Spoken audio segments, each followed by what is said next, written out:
स्वागत है आपका हमारे YouTube चैनल पर।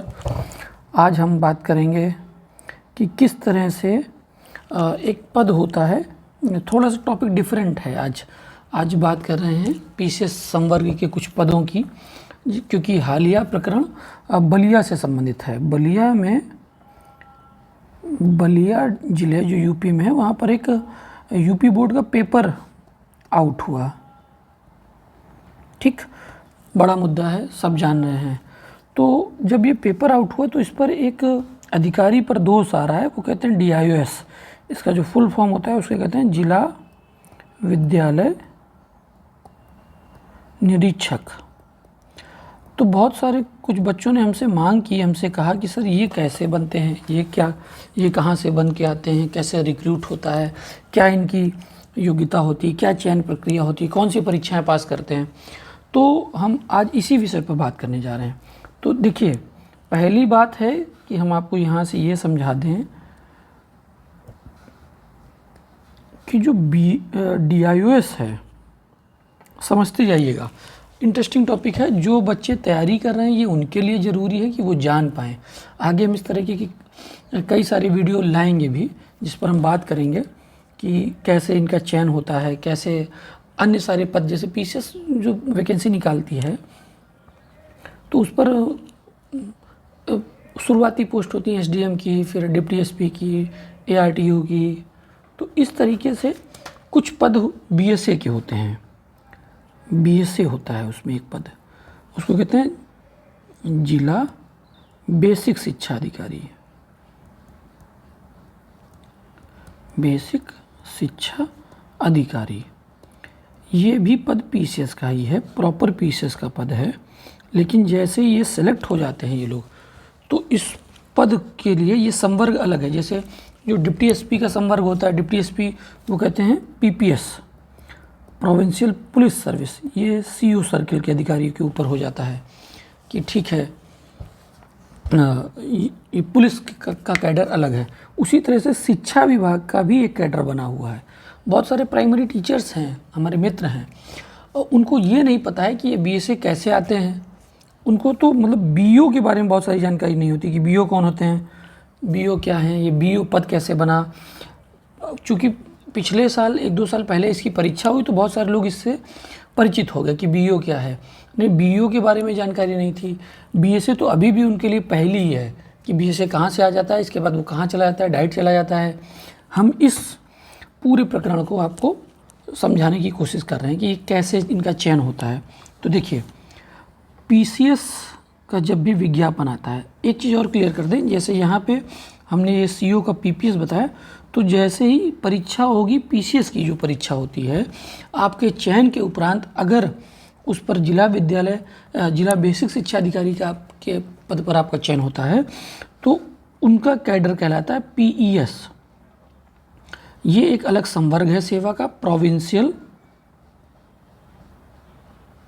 Educational service.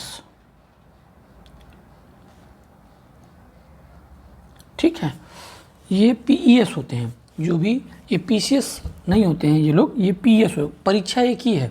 उसी परीक्षा में जैसे आप IAS की परीक्षा देते हैं, मान लीजिए UPSC आप क्वालिफाई करते हैं, तो UPSC प्री मेंस इंटरव्यू आप क्वालिफाई कर गए, उसके बाद जो सर्वोच्च रैंक का अधिकारी है जो सिलेक्ट हुआ वो IAS पाता है। इसके बाद जो नीचे पाता है वो IRS होता है। तो उसको क्या IAS कहेंगे आप? जो income tax commissioner, assistant commissioner income tax या असिस्टेंट कमिश्नर कस्टम में सेलेक्ट हुआ, कस्टम एंड एक्साइज में सेलेक्ट हुआ, तो क्या उसको आप IAS कहेंगे? नहीं कहेंगे। जबकि परीक्षा वही है तो उसको IRS कहेंगे आप, कि वो IRS है, या वो IPS है, या वो IRTS, Indian railway traffic services है। ठीक है, रेलवे पे होती है। IPS एक और होता है, इंडियन पोस्टल सर्विस होता है, जो पोस्ट ऑफिस देखते हैं। तो उनको क्यों नहीं फिर आप IAS कहते हैं? इसका मतलब कि कुछ अंतर है। इसी तरीके से पीसीएस का जो विज्ञापन आता है उसमें बहुत सारी पोस्ट रहती हैं, उसमें से एक संवर्ग होता है शिक्षा का, PES जिला, जिसमें से बहुत कुछ 2-3 तरह के पद होते हैं। अब आपको आगे हम समझाते हैं। जैसे चलिए पहले समझते हैं BSA। अभी हम DIS पे नहीं आ रहे हैं, हमारा टॉपिक DIS भी है, कि ये कैसे होते हैं, क्या होते हैं, जिला विद्यालय निरीक्षक कैसे बनते हैं। बलिया से जब से ये हुआ यूपी बोर्ड का पेपर लीक, तब से ये हाईलाइटेड मुद्दा, लोग जानना चाह रहे हैं कि डीआईएस बनते कैसे हैं सर, इनका चयन प्रक्रिया क्या होती है। तो हम आपको समझा रहे हैं कि पीसीएस से जो रिक्रूटमेंट होता है वो एक होता है बीएसए का, जिला बेसिक शिक्षा अधिकारी, एक होता है सीनियर लेक्चरर डाइट, इसको हिंदी में कहते हैं वरिष्ठ प्रवक्ता डाइट,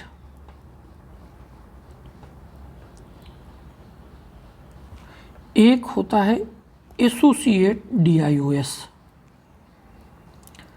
ठीक, ये डीआईएस का जैसे बीएसए उसके नीचे एबीएसए, वैसे डीआईएस के नीचे एडीआईएस, और एक इसी में होगा यहाँ पे जीआईसी का प्रिंसिपल।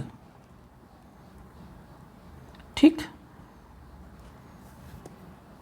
इतनी चीज़ें, ये 4 चीज़ें हैं, 1 2 3 और 4। ओके, तो अब ये चारों चीज़ें आपस में बराबर हैं, 1 बराबर 2 बराबर 3 बराबर 4। ठीक, आप सेलेक्ट होते हैं बीएसए। यूपी में ज़िले कितने हैं? 72, या घटते बढ़ते रहते हैं 75। यूपी में वर्तमान में 75 ज़िले। ठीक, अब 75 ज़िले में क्या आपके पास सिर्फ 75 बीएसए हैं? कम से कम आपके पास 200 बीएसए होंगे जो प्रॉपर बीएसए हैं। तो बाकी क्या करेंगे? 125 उनको अलग तरह के पद दे दिए जाते हैं, वो डाइट में चले जाते हैं, वो एसोसिएट डीआईएस बन जाते हैं, वो जीआईसी के प्रिंसिपल के रूप में काम कर सकते हैं।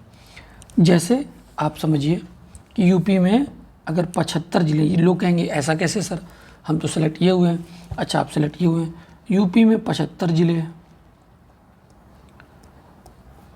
और डीएम समकक्ष जो आईएएस हैं, क्योंकि आईएएस भी मतलब ऊपर नीचे कैटेगरी के होते हैं, तो जो डीएम बनने के योग्य आईएएस हैं वो कम से कम 500 हैं यूपी में। अब इस 500 में आप क्या करेंगे? बनेंगे तो 75 ही डीएम ना, बाकी कहीं विशेष सचिव, स्पेशल सेक्रेटरी बन जाएंगे वो। ठीक है, या डायरेक्टरेट में, निदेशालय में निदेशक बन जाते हैं, डायरेक्टर बन जाते हैं किसी विभाग के, बहुत सारे पद हैं। उसी तरीके से हम ये डेविएट नहीं होना चाहते, हम आपको समझाना चाह रहे हैं। उसी तरीके से बीएसए जो पद है, जिला बेसिक शिक्षा जो अधिकारी पद है, वो इक्विवेलेंट है एसोसिएट डीआईएस के, वो इक्विवेलेंट है जीआईसी प्रिंसिपल के, और वो इक्विवेलेंट है सीनियर लेक्चरर डाइट। ये चारों पद आपस में ट्रांसफरेबल हैं। बीएसए डाइट जा सकता है, डाइट एसोसिएट डीआईएस हो सकता है, ये जीआईसी प्रिंसिपल हो सकते हैं, या एसोसिएट डीआईएस बीएसए हो सकता है। ये क्लियर हो? ये चारों पद आपस में बराबर हैं कि आप इनमें से किसी अधिकारी को का ट्रांसफ़र, अच्छा ट्रांसफ़र कैसे होता है? इनका ट्रांसफ़र शासन करता है। शासन का मतलब सचिवालय, अपने आप में मजबूत जगह है। सचिवालय पूरे उत्तर प्रदेश की गवर्निंग बॉडी है। जितने फील्ड में अधिकारी हैं सबका इस्टेब्लिशमेंट यहाँ पर होता है। उनका सब कुछ ट्रांसफ़र, प्रमोशन, सस्पेंशन, बहाली सब कुछ सचिवालय से होता है। तो शासन से इनका ट्रांसफ़र होता है। कुछ विवाद हैं कि वो विवाद इस तरीके के हैं कि चूँकि बीएसए जो पद है वो बेसिक शिक्षा का पद है, ठीक है, और जो एसोसिएट डीआईएस पद है वो माध्यमिक शिक्षा का पद है। अब आप माध्यमिक शिक्षा और बेसिक शिक्षा समझ लें। सचिवालय में एक मिनट इसको पूरा कर दें। शासन जो ट्रांसफ़र करता है इन सब लोगों का, इसमें से एक अनुभाग है बेसिक शिक्षा अनुभाग 1, ये ट्रांसफ़र करेगा। कई बेसिक शिक्षा के कई सारे अनुभाग हैं, उनमें से कार्य बंटवारा है कि किस अनुभाग से क्या क्या काम होते हैं। तो अनुभाग 1 से इस तरह के ट्रांसफ़र, इन क्लास 2 अधिकारियों के ट्रांसफ़र जो 5400 ग्रेड पे होता है, अभी हम इस पर भी बात कर लेंगे कि ये वेतन कितना है इनका, क्या इनका हायरार्की होती है, सारी चीज़ें हम आपको क्लियर कर देंगे। थोड़ा वीडियो लंबा हो जाएगा, लेकिन ये आपको पता चल जाएगा कि बीएसए बनते कैसे हैं, डीआईएस बनते कैसे हैं, या इसके ऊपर क्या क्या प्रमोशन हो सकते हैं। ठीक है, तो यहाँ पर जैसे मान लीजिए कि आप बीएसए हैं और आपको एसोसिएट डीआईएस के रूप में जाना है, लेकिन आपको बेसिक शिक्षा ने आपको एनओसी नहीं दी। वो कहेंगे नहीं, हम अपने अधिकारी नहीं छोड़ेंगे, क्योंकि ये माध्यमिक का पद है, माध्यमिक शिक्षा का। बहुत बार सीनियर अधिकारी जो सीनियर आईएएस होते हैं, जो दोनों विभागों के ऊपर बैठे हुए हैं, सर्वोच्च हैं, उनमें इतना तनातनी हो जाती है कि वो कहेंगे नहीं, हम अपना अधिकारी बेसिक शिक्षा का माध्यमिक शिक्षा को नहीं देंगे। अब एक क्लियर कर लीजिए कि बेसिक और माध्यमिक अलग अलग क्या है। बेसिक शिक्षा का मतलब हुआ कक्षा 1 से 8 तक, 1 से 5 और 6 से 8, इसका जो गवर्निंग बॉडी है वो बेसिक हुआ। माध्यमिक का 9, 10, 11 और 12, ये माध्यमिक शिक्षा होता है। इन पर जैसे जो भी प्राइमरी स्कूल्स हैं, जितने भी प्रदेश के या एक ज़िले में जितने प्राइमरी स्कूल हैं, उन पर कक्षा 1 से 8 तक जितने स्कूल हैं, उनकी गवर्निंग बॉडी, उनका जो अथॉरिटी, उस ज़िले का जो अधिकारी है वो बीएसए होता है, बेसिक शिक्षा का। ऐसे ही जो 9, 10, 11, 12 का होता है वो डीआईओएस होता है। डीआईओएस के नीचे ही एसोसिएट डीआईएस, जैसे बीएसए के नीचे एबीएसए। ठीक, सेम चीज़ है वो, खंड शिक्षा अधिकारी और इधर एसोसिएट डीआईएस। अब तो आप लोग यहाँ तक ये जान गए कि बीएसए जो पद है वो पीसीएस से होता है, पीसीएस होना चाहिए व्यक्ति को। इसमें पीसीएस में प्री, मेंस, इंटरव्यू, सारी चीज़ें पास करने के बाद वो सेलेक्ट होता है उस लिस्ट में। और उस लिस्ट में जब वो सेलेक्ट हो जाएगा तो जैसे ही वो बीएसए हो गया तो उसका संवर्ग हो जाएगा पीईएस, प्रोविंशियल एजुकेशन सर्विस। ठीक, क्लियर है। तो बीएसए और डीआईएस का अंतर आप समझ पाए। एक अधिकारी बेसिक का है, एक अधिकारी माध्यमिक का है। चयन प्रक्रिया पीसीएस के माध्यम से जो होता है, सम्मिलित राज्य अवर अधीनस्थ मुख्य प्री और मेंस जितनी भी परीक्षाएं उनके माध्यम से होता है। कार्य बंटवारा आप समझ गए, हमने आपको कार्य बंटवारा बता दिया कि कार्य बंटवारा कैसे होता है इनका। कार्य बंटवारा का मतलब 1 से 8 और 9 to 12, ये कार्य बंटवारा हो गया। जो वेतनमान है, देखिए बीएसए 5400 ग्रेड पे है, पीसीएस की पोस्ट है 5400 ग्रेड पे है, क्लास 2 कह सकते हैं। इसके बाद जो बीएसए का अगला प्रमोशन होता है, अब वो होता है डीआईओएस के रूप में। तो डीआईएस 6600 ग्रेड पे क्लास 1 आ जाता है। ये यहाँ पे क्लास 1 अधिकारी है। ठीक, अब बीएसए का मतलब डीआईएस प्रमोट हो रहा है, इसका मतलब हमने आपको ऊपर बताया था 1 बराबर 2 बराबर 3 बराबर 4। इसका मतलब बीएसए बराबर एसोसिएट डीआईएस बराबर जीआईसी प्रिंसिपल बराबर सीनियर लेक्चरर डाइट। इन सभी का प्रमोशन अगला डीआईएस के रूप में होता है। फिर बीएसए डीआईएस बन जाएगा, एसोसिएट डीआईएस बन जाएगा, जीआईसी प्रिंसिपल डीआईएस बन सकता है, सीनियर लेक्चरर डाइट डीआईएस बन सकता है। अब हम अभी आपको बता देंगे कि डाइट में कैसे प्रमोशन होते हैं या बीएसए के कैसे प्रमोशन होते हैं। अगर चूँकि इन अधिकारियों का, इन संवर्ग का बहुत क्लियरिफिकेशन नहीं है, कार्य बंटवारा नहीं है, नहीं तो हम आपको जैसे बीएसए का जो प्रमोशन होता है वो हम अभी आपको समझा दें। चलिए हम आपको थोड़ा सा 3 कॉलम बना के हम आपको बेहतर समझाते हैं। यहाँ पर बीएसए अगर ये प्रमोट होगा सिर्फ अपनी स्ट्रीम में तो इसको कहते हैं एडी बेसिक, ये मंडल का अधिकारी होता है, एडी बेसिक। इसके बाद ये जेडी होते हैं, assistant director, joint director, joint director basic. फिर ये डायरेक्टरेट पहुंचते हैं, लखनऊ में है। इस तरीके से इनके प्रमोशन होते हैं। इसके बाद अगर आप डाइट में हैं, डाइट में सीनियर लेक्चरर डाइट अगर रिक्रूट हुए आप पीसीएस के माध्यम से, ये पद भी आता है। लेकिन बीएसए के लिए मांगता है आप स्नातक हों, परास्नातक हों, सॉरी परास्नातक हों, मतलब PG in any stream, PG in any stream, तो आप बीएसए के लिए एलिजिबल हैं। लेकिन आप सीनियर लेक्चरर डाइट के लिए पीजी प्लस बीएड, ये 2 चीज़ मांगता है, ये हमेशा ध्यान रखिएगा। अगर आप बीएड नहीं हैं तो आप diet lecturer, senior lecturer diet recruit नहीं हो सकते। तो सीनियर लेक्चरर डाइट यहाँ से, इसके बाद इसका अगला प्रमोशन होता है उप प्राचार्य डाइट के रूप में। इसके बाद होता है प्राचार्य डाइट, ये इस तरीके से प्रमोशन होता है।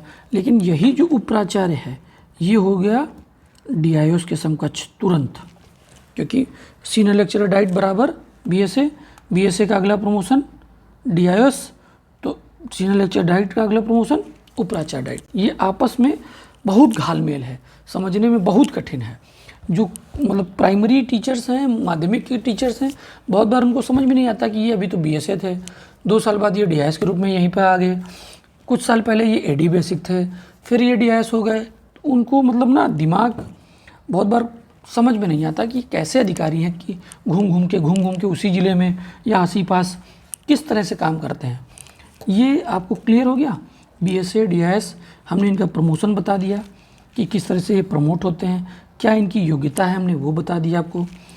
इस तरीके से जो पीसीएस, अभी ये जैसे आप पीसीएस का फॉर्म भरें, जो भी बच्चे पीसीएस का फॉर्म भर रहे होंगे उनमें जब जैसे ही वो अगले रजिस्ट्रेशन के बाद सेकेंड स्ट्रीम में पहुंचते हैं, सेकेंड स्टेज में पहुंचते हैं फॉर्म भरते हुए, तो उस पर वो कहेगा कि आप वरिष्ठ प्रवक्ता के लिए एमए पीजी प्लस बीएड हैं तो टिक करिए। अगर आप बीएससी के लिए एलिजिबल हैं तो क्या आपके पास किसी भी स्ट्रीम में परास्नातक की डिग्री है तो आप इस पर टिक करिए। ठीक है। ट्रांसफ़र हमने आपको बता दिया कि इनका ट्रांसफ़र जो बेसिक का है सिर्फ वो हम बता रहे हैं, उसका बेसिक शिक्षा अनुभाग 1 जो है शासन करता है, बेसिक शिक्षा अनुभाग 1 ये सचिवालय में है, ये ट्रांसफ़र करता है। बीएसए संवर्ग, पीईएस संवर्ग का ट्रांसफ़र, पीईएस संवर्ग, यहाँ पर एडी बेसिक के भी ट्रांसफ़र यहीं से होते हैं। बीओ पे बहुत सारी कार्यवाही यहीं से होती है। ठीक है, इस तरीके से ये हो गया।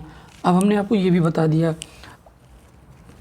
अब जैसे अगर आप पीसीएस 2021 का अभी मेंस का पेपर हुआ है, ठीक है, मेंस के पेपर होने पे उस पर 292 पोस्ट पीसीएस 2021 में आई थी जीआईसी प्रिंसिपल की।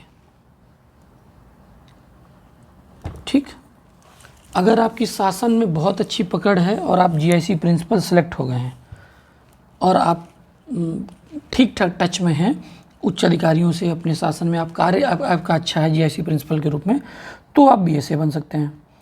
ये बनना ज़्यादा सरल है, बीएसए बनना ज़्यादा कठिन है। तो इसके लिए ये भी पीसीएस की पोस्ट कर दी गई, ये काफ़ी सालों बाद आई है। हमें लगता है 25-30 साल बाद ऐसी पोस्ट आई है और बड़ी मात्रा में पोस्ट आई है। 292 पोस्ट जीआईसी प्रिंसिपल की आई हैं, सीधे जीआईसी प्रिंसिपल बनाया जाएगा। लेकिन इसमें क्या था कि आप पीजी हो, पीजी का मतलब आप यूजी तो है ही हैं तभी आप पीजी हैं, प्लस 3 साल का टीचिंग एक्सपीरियंस होना चाहिए। और ये 3 साल का teaching experience class 9th to above होना चाहिए। ठीक है, शर्तें देखिए, पहला 3 साल का टीचिंग एक्सपीरियंस हो, लोग आने लगे। उन्होंने दूसरे इसमें ऐड कर दिया कि ये टीचिंग एक्सपीरियंस क्लास 9 से क्लास 12, क्लास 9 टू एबव, आप डिग्री कॉलेजेस के टीचर हैं, आप इंटर कॉलेज के टीचर हैं, आप 9-10 कक्षा के टीचर हैं, तो आप अप्लाई कर सकते हैं। ठीक, तो प्राइमरी टीचर्स यहाँ से बाहर हो गए। इसके बाद तीसरा जो आता है उसमें आता है, वो कह रहे हैं कि आपकी जो सैलरी है वो ट्रेजरी से जानी चाहिए। इसका मतलब कि प्राइवेट जो टीचर्स हैं वो इस पर काम नहीं कर सकते। या तो बहुत बड़ी संस्थाएं हैं जो बहुत बड़े बड़े ग्रुप हैं, अगर वो ट्रेजरी के माध्यम से सैलरी दे रहे हैं, वैसे गवर्नमेंट इंस्टीट्यूट को ही ट्रेजरी के माध्यम से सैलरी मिलती है। तो यहाँ से प्राइवेट इंस्टीट्यूट के जितने भी टीचर्स हैं वो बाहर हो गए। तो यहाँ सिर्फ और सिर्फ गवर्नमेंट टीचर्स के लिए ये निकाला गया था। और 292 पोस्ट हैं। अभी रिजल्ट अभी मेंस हुआ है पिछले महीने, तो आप देखिएगा 2-4 महीने में इसका इंटरव्यू हो जाएगा और जुलाई तक और अगस्त तक रिजल्ट आ जाएगा। तो आप देखिएगा 292 पोस्ट में जीआईसी प्रिंसिपल भरे जाएंगे। और अगर आपको ज़्यादा ट्रेस करना है तो उसमें सारे लोगों का नाम लिखा होगा और आप देखिएगा अगले 4-5 साल में उन्हीं में से कोई 10-15 होंगे जो बीएसए बने कहीं घूम रहे होंगे किसी न किसी ज़िले में। अब इतनी चीज़ें हमने आज आपको हमने समझा दी कि बीएसए और डीआईएस क्या है। तो डीआईएस बीएसए का अगला प्रमोशन है। ये 5400 ग्रेड पे है, ये 6600 ग्रेड पे है, ये क्लास 2 है, ये क्लास 1 है, ये बेसिक का टीचर है, बेसिक का अधिकारी है, ये माध्यमिक का है। ठीक है, बहुत सारे अधिकार होते हैं, लेकिन चूंकि इस गवर्नमेंट में आके बीएसए और डीआईएस बहुत सारे अधिकार कम कर दिए गए हैं। अच्छा पद है पीसीएस का, थोड़ी मेहनत करेंगे आप लोग हो जाएंगे। हाँ, एक चीज़ और कहना चाहेंगे, अभी थोड़ी सी व्यस्तता है और नहीं तो हम भविष्य में किसी भी समय या किसी भी दिन, जिस भी दिन उपलब्धता समय की हुई और बीएसए और डीआईएस इन लोगों ने अगर हमको समय दे दिया तो हम इनका इंटरव्यू भी आपके सामने पब्लिश कर देंगे। दोनों लोग पारिवारिक हैं, हम लोग मिलकर काम करते हैं, तो हम आपको किसी न किसी दिन बीएसए कैसे काम करता है, क्या क्या उत्तरदायित्व होते हैं, या डीआईएस कैसे काम करते हैं, सारा दिन वो क्या क्या करते हैं, कैसे वो मीटिंग करते हैं, बीएसए के पास क्या क्या जिम्मेदारियां रहती हैं। कुछ बीएसए हैं वो कहते हैं कि जितना हमने सेलेक्ट होने के पहले मेहनत नहीं की है उतनी मेहनत अब हमें करनी पड़ रही है, उतना काम करना पड़ता है, उतना उन्होंने पढ़ाई नहीं की है जितना अब उनको पढ़ना पड़ रहा है। तो हम आपको भविष्य में इनसे हम साक्षात्कार करवाएंगे सीधे, कि आप सुन पाएँ सीधे बीएसए को, डीआईएस को। हमारे पास बहुत सारी एक अच्छी टीम है जहाँ पर नायब तहसीलदार कुछ हमारे मित्र हैं, जहाँ पर एसीसीटी हमारे कुछ मित्र हैं, अभी सब रजिस्ट्रार एक लड़का है हमारे पास, हम उससे आपकी बातचीत कराएंगे कि सब रजिस्ट्रार कैसे बनते हैं। तो इस तरीके से ये आज का वीडियो हम यहीं पे ख़त्म कर रहे हैं। इसमें हमने आपको ये बताना चाहा कि कैसे वर्तमान में जो ये बलिया डीआईएस का जो पद है वो इस समय सुर्खियों में था। तो कुछ लोगों ने कहा कि सर डीआईएस कैसे चयन होता है, तो हमने कहा चलिए एक आपकी जिज्ञासा को शांत नहीं और लोगों की भी जिज्ञासाओं को शांत किया जाए। ठीक है, तो आप हमारे चैनल से अगर संतुष्ट हैं, अच्छा लग रहा है तो उसको लाइक करिए, शेयर करिए, वीडियो अन्य लोगों तक पहुंचाइए, थोड़ा सा जागरूकता फैलाइए लोगों तक, लोगों को जागरूक लगे। चैनल को प्रमोट करिए किसी न किसी माध्यम से और इसमें सब्सक्राइब होने लगें। हम रेगुलर इसको मोड पर अपलोड करने लगेंगे चीज़ें, या कुछ और विषय पर किसी और पद के बारे में आप जानना चाह रहे हैं कि अच्छा सब रजिस्ट्रार कैसे बनते हैं, या कुछ और बहुत सारे पद हैं जैसे कि खाद्य विभाग के कुछ पद हैं, जिला पूर्ति अधिकारी होता है वो कैसे बनते हैं, तहसीलदार कैसे बनते हैं, जैसे एक बहुत बड़ा पद है तहसीलदार। तो बच्चे जो भी तैयारी अभी शुरू नहीं किए हैं, जिन्होंने भी प्री मेंस इंटरव्यू फेस कर लिया है, जो तैयारी के चरण में वो तो पता है, लेकिन तहसीलदार जो बच्चा तैयारी नहीं कर रहा है या सामान्य माता पिता है, मान लीजिए आपके माता पिता कुछ नहीं जानना है, तो तहसीलदार की कैसे सेलेक्ट हो रहे हैं, कहीं पर भी तहसीलदार का चयन तो नहीं होता है, फिर तहसीलदार कैसे आते हैं, इनका वेतनमान क्या होता है। तो कुछ अगर आपकी जिज्ञासाएँ हों तो आप कमेंट करिए, हम आपको उन जिज्ञासाओं को भी शांत करेंगे। कोशिश रहेगी कि शीघ्र ही कोई ना कोई वीडियो दोबारा पब्लिश हो। Thank you so much.